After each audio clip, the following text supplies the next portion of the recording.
Hi, Eric here with 30 by 40 Design Workshop. Today I'm going to be talking to you about some professional lighting strategies and how architects basically approach lighting spaces. Our dominant sense as humans is sight.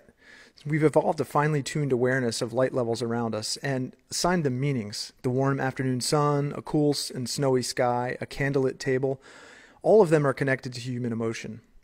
Architecture invokes light to play on these emotions, to render the scale and mood of our spaces, and to create functional places in which to live. So good lighting design balances three primary types of light.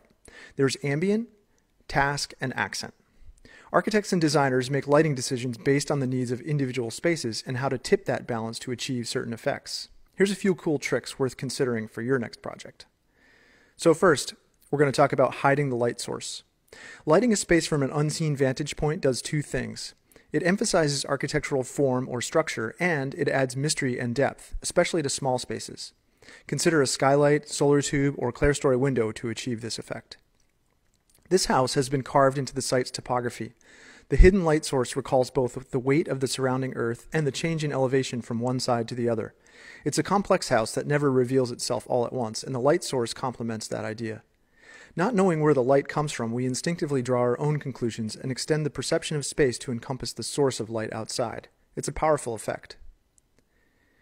Next thing we'll talk about is employing irregular spacing. Lighting on a grid is a common approach and makes good sense when even light levels are required or for working around framing on an interior living space. But the more whimsical approach shown here conjures movement and invokes images of a starry sky, twinkling votives, or lightning bugs.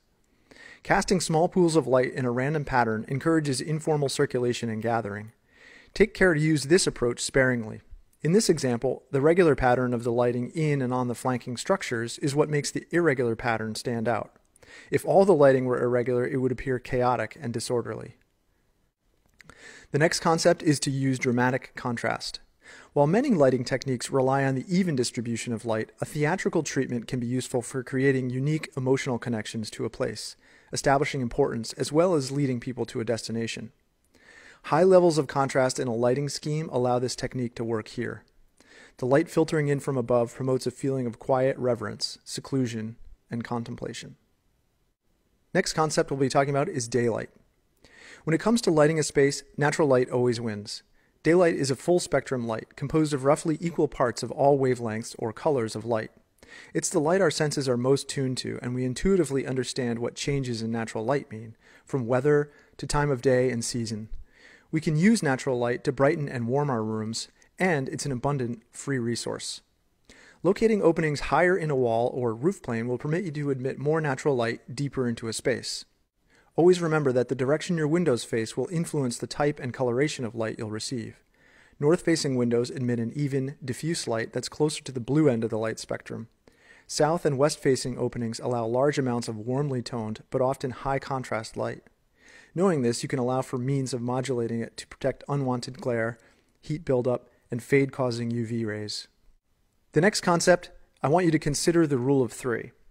Most successful lighting concepts use a combination of three types of lighting: ambient, task, and accent. By layering all three in differing proportions, you can achieve professional results. The general illumination in a space is called ambient light. While both task and accent lighting contribute to ambient light sets the predominant light level and mood in a space.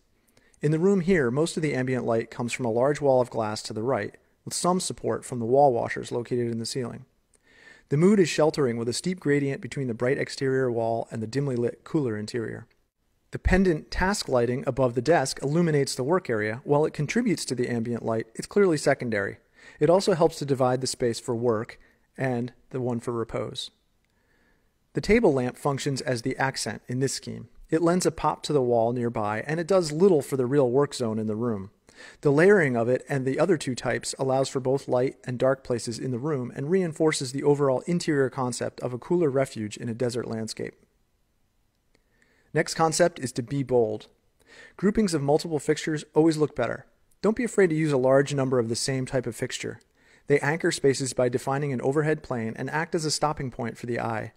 The pool of light they cast illuminates the horizontal plane below and creates an implied space. Think in multiples for maximum effect. It shows intent. Next concept is to consider the trim. One of the often overlooked details related to recessed lighting is its appearance when it isn't illuminated. Lighting trim, that is the finished component that holds the bulb in the housing, can have a strong presence on a ceiling plane. If your ceiling is white, selecting a darker light trim will strongly emphasize its geometry. It will also reduce glare from the light source when lit. Selecting a white trim will tend to blend the fixtures into a white ceiling plane. Here, the architects integrated linear troughs into the larger design concept by staggering the dark trims to complement the structure in the ceiling. Think custom. Pair any translucent material with a light source and you've created something uniquely yours. The architects here added a translucent resin panel embedded with bear grass and added backlighting to create a 35-foot-long luminous sculpture. The view outdoors commands attention by day and the fixture commands it by night. The inner workings of custom luminaires can be fabricated from affordable, utilitarian lighting components and covered in more luxurious finishes. Be sure to include dimmers in your lighting design. You'll want control over how much light emanates from your custom creation. Light the destination. Light naturally draws us in and suggests refuge. This concept can be put to use in any part of a home, but it's especially effective outside to announce entry, establish gathering points, and suggest hierarchy among building components. I really appreciate how the ambient light emanating from this garage is enough to bridge the gap between arrival and entry without the need for intermediate path lighting. This further enhances the destination lighting. Uplight only. For pathways and circulation areas, it's often suitable to provide only enough ambient light to get from here to there. Uplighting produces a relatively flat overall light, but washing a textured wall with soft streaks of light, as shown here, encourages movement and renders the wall surface an artful composition. Okay, so do the math. Now, if you're having a hard time knowing exactly how much light you need in a space, as a rough guide, you can calculate the square footage of the space you're trying to light and multiply that total by 1.5 to give the total wattage required. Okay, so when you're selecting compact fluorescent or LED fixtures, be sure to check the lamp's incandescent equivalent wattage. For example, the light output of a 13-watt CFL is equivalent to a 60-watt incandescent. The wattage ratings measure how much electricity the bulb actually uses, not the amount of light it gives off. If you can afford it, use dimmers on every circuit for maximum control of light levels. It can compensate for overlamping, that is, using a bulb with too high a wattage for the fixture as well. Be square. You're probably familiar with traditional round recessed lights, but those are not the only option anymore. I'm a huge fan of square recessed light trims, especially when they're used in places that by nature have square edges, like this ceiling. The trims fit within the dominant geometry of the ceiling, no round cutouts to be done. As a whole, I think they just feel more custom. Square trims have all of the options of their round counterparts and don't require any specialized features. Some lights are even available trimless, that is, with no flanges, for a completely integrated look. Light up the background. When the budget is stretched on the interior of a home, it's hard to think about the exterior and landscape lighting. But outdoor lighting is especially important when your home has living areas with large windows. Remember, at night, from your living areas, any glass walls will appear as dark planes if care isn't taken to light the area behind the glass. It doesn't have to be much light, just bright enough to see from inside.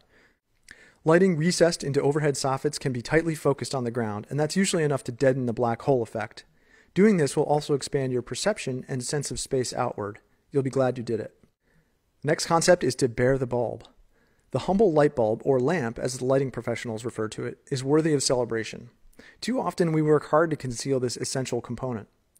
While the bare bulb may not be appropriate for every space, it is in this bathroom. This is a place where lighting one's face is essential, and the omnidirectional light from the exposed lamp works well. Now that legislation has forced the phase-out of inefficient incandescent bulbs, new emphasis has been placed on designing CFL bulbs that are aesthetically pleasing.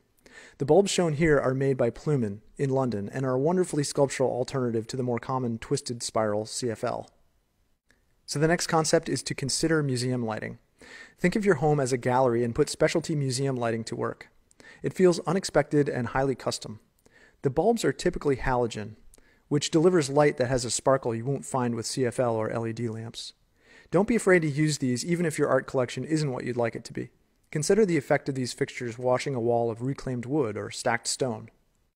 The final concept here is to lead with light. Here, an embedded linear light draws a line to the home's entry. Vertical windows at the corners wash the walls with light, and the interior windows suggest a welcoming home. Designers think about the differences between night and day and how lighting will reveal those differences. This walkway comes alive at night because of a small, thoughtful insertion in a simple walkway. Thinking outside of the normal bounds of common experience can yield exciting results. With a few simple gestures, this project offers proof.